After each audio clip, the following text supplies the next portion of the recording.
I'm going to let you in on a little secret. You can target belly fat. This is because it's different than the type of fat we store elsewhere on our body. There's a reason people have hard bellies, and we don't have this hard fat anywhere else. And that's because it isn't just caused from consuming excess energy. Visceral fat is a type of fat that is stored within the abdominal cavity, and it's one of the key indicators of metabolic syndrome and insulin resistance. And this type of fat is particularly concerning because it surrounds vital organs, including the liver, stomach, and intestines. Visceral fat cells also produce inflammatory markers, which lead to chronic inflammation and chronic diseases such as heart disease. Reducing visceral fat can significantly reduce your disease risk. It can also improve your health and your overall quality of life. Subcutaneous fat, which we store elsewhere on our body, isn't dangerous like visceral fat is. And this is where targeting it goes beyond looks. Although, of course, losing your belly is something a lot of people are after. So in today's video, I'm going to be giving you 5 actionable steps you can start today in order to reduce your visceral fat. But before we do, I'm just quickly going to recap what visceral fat is and why it's so dangerous. If you want to skip ahead, there's going to be timestamps on the progress bar. Now, as I just said, visceral fat is a type of fat that's stored in the abdominal cavity surrounding our organs.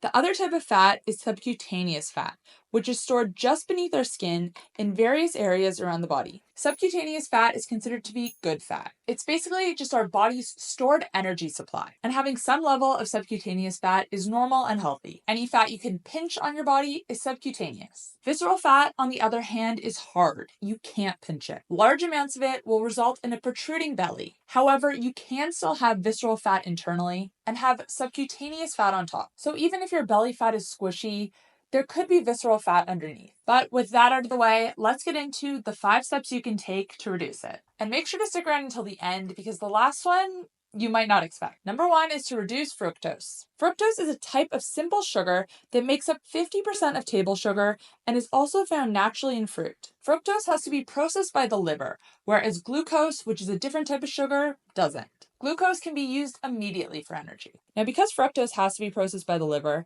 excess tends to be stored as visceral fat, whereas excess glucose tends to be stored as subcutaneous fat. In a study done on 41 children, fructose was replaced with starch in the diet, providing the same amount of calories. And in just 10 days, the children's visceral fat reduced by an average of 10%.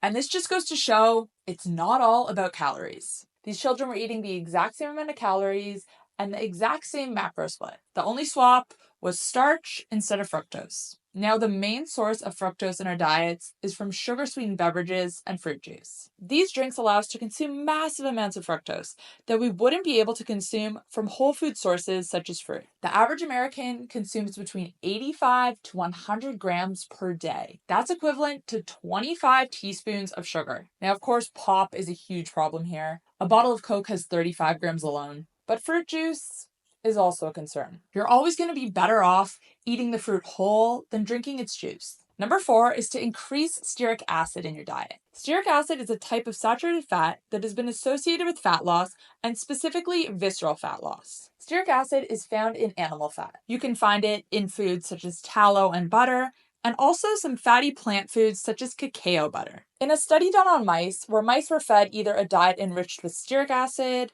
which is a saturated fat, linoleic acid, which is a polyunsaturated fat, or oleic acid, which is a monounsaturated fat, they didn't see much difference in the total body weight between the groups at the end of the study. However, the stearic acid group saw a 70% reduction in visceral fat and an increase in lean body mass when compared to the other groups. Now, of course, this is a study done in mice, but it's interesting to consider nonetheless. So swap your cooking oils for one that's high in stearic acid instead, and this is going to help you to reduce your visceral fat. Number 3 is to improve your insulin sensitivity. Insulin resistance is the driving cause behind visceral fat in a lot of cases. It occurs when our bodies stop responding to insulin in the correct way, due to the overproduction of it. When you're insulin resistant, fat gets stored in places that it typically wouldn't, such as around our organs in our abdomen. So if you can improve your insulin resistance, if you can become more insulin sensitive, you're going to see reductions in your visceral fat pretty quickly. And the best way to improve your insulin sensitivity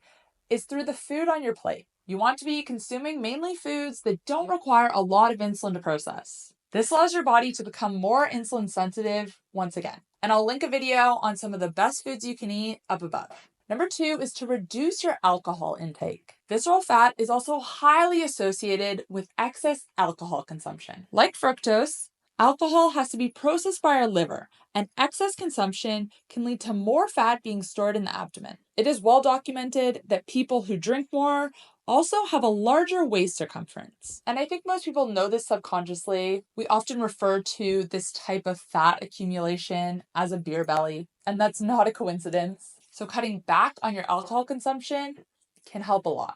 And finally, number 1 is to reduce stress. Easier said than done, I know, but I had to include it here because it does have a really big impact. When we're stressed, our bodies produce more of the hormone cortisol, and this has been shown to increase the amount of fat stored in the abdomen. Now, cortisol isn't bad. It helps to energize us. It helps to keep us alert. We do want a spike of cortisol in the morning, but when you have chronically high cortisol, when you're stressed all the time, this is when it becomes a concern. I did a video a few weeks ago on ways to lower your cortisol levels naturally and to relieve stress, so I'll link that up above and you can watch that after as well. Now, I challenge you to try one of these tomorrow. Let me know which one you're going to try in the comment section down below. But honestly, it's about consistency. If you can't do everything we spoke about in this video, at least try to do 1 thing, 2, maybe even 3. Anything you can do is going to help. But anyways, guys, that's all I have for you today. Thank you so much for watching, and I'll see you next time. Bye.